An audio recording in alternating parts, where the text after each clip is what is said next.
श्री गणेशाय नमः. अवधूत चिंतन. श्री गुरुदेव दत्त. श्री स्वामी समर्थ. जय जय स्वामी समर्थ.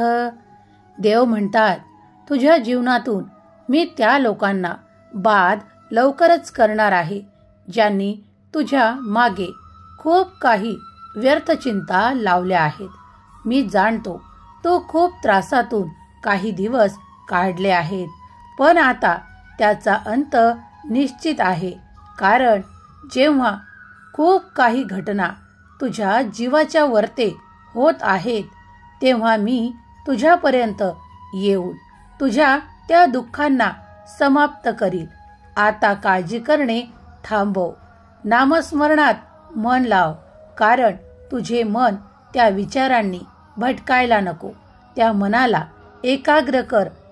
खूप काही विचार तू एक सोबत करत आहेस, त्यामुळे तुला काही शारीरिकही त्रास होताना मी बघत आहे.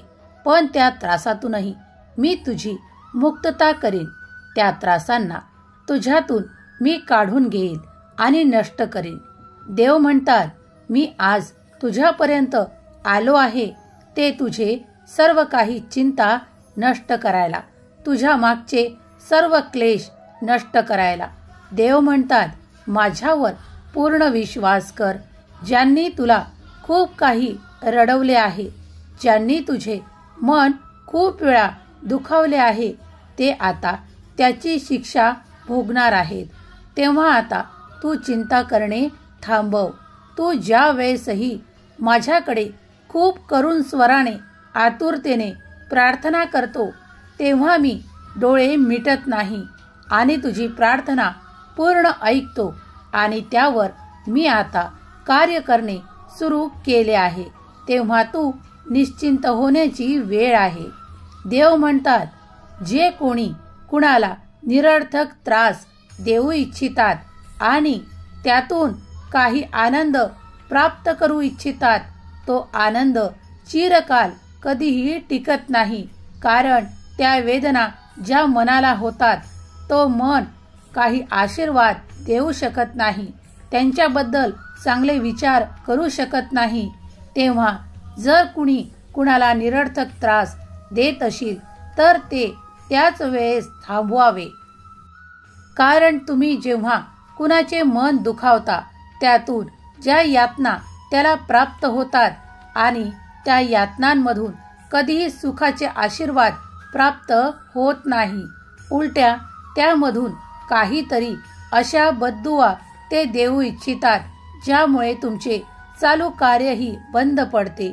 त्यामुळे देव इच्छितात की नेहमीच कुणाशी बोलताना जर तुम्हाला हा पक्का विश्वास आहे की समोरच्याचे तुम्ही मन दुखवत नाही, काही वेदना देत नाही, त्याच वेळेस तुम्ही त्यांच्याशी काही बोलू शकता.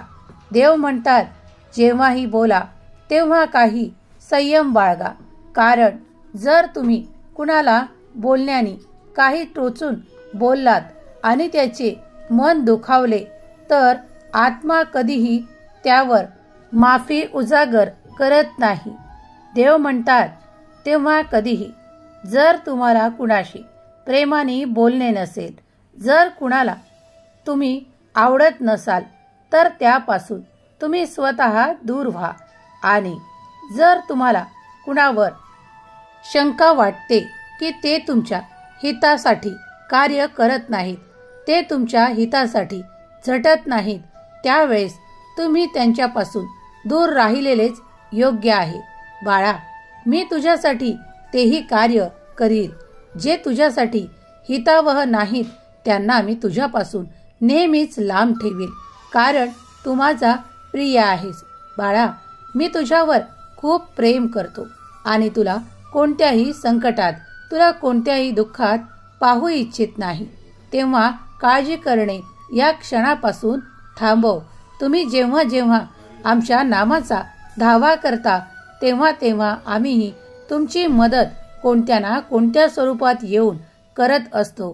तुम्ही तो विश्वास कायम ठेवा, ती श्रद्धा कायम ठेवा. कारण तुम्ही आम्हाला प्राप्त करता ते श्रद्धेने, तुमच्या भक्तीने. जेव्हा तुमची श्रद्धा अटल असते, तुमची भक्ती श्रेष्ठ असते, ज्याप्रमाणे विश्वासाने तुम्ही आम्हाला हाक मारता, आम्हीही कोणत्याही क्षणी येऊन तुमचे संकट तारून नेऊ. बाळा, पूर्ण विश्वास ठेव. कधीही आमच्याकडून तुला एकटे सोडण्यात येणार नाही. तुला प्रत्येक वेळेस काही ना काही स्वरूपात माझे दर्शन होईल.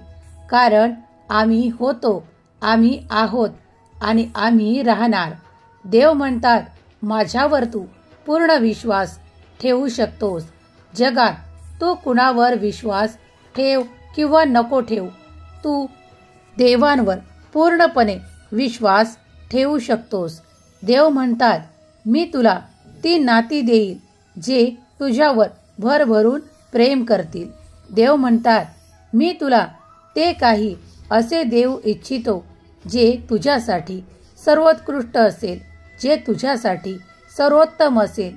देव म्हणतात, पुढील काळ तुझ्यासाठी खूप काही आनंदाने भरलेला असेल. आता यावेळेस तुला मी असा काही आनंदाचा आशीर्वाद देऊ इच्छितो. तुझ्याकडे ते सुख पाठवू इच्छितो. तूही आनंदाने त्याचा स्वीकार कर. देव म्हणतात, काळजी करणे याच वेळेस थांबव.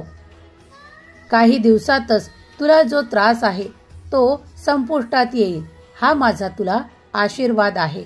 आता या क्षणापासून तू नामस्मरणाला जसा करतोस तसे घेत चाल आणि कधीही थांबवू नको. कारण जेव्हा तुम्ही आम्हाला नामाद्वारे प्राप्त करता, श्रद्धेने प्राप्त करता, तर तुम्हाला आमची प्राप्ती अखंड राहील. बाळा, माझा आशीर्वाद तुझ्यासाठी अखंड आहे. सुखी राहा. तू आणि तुझे कुटुंब आनंदित राहा. माझा सुखाचा आशीर्वाद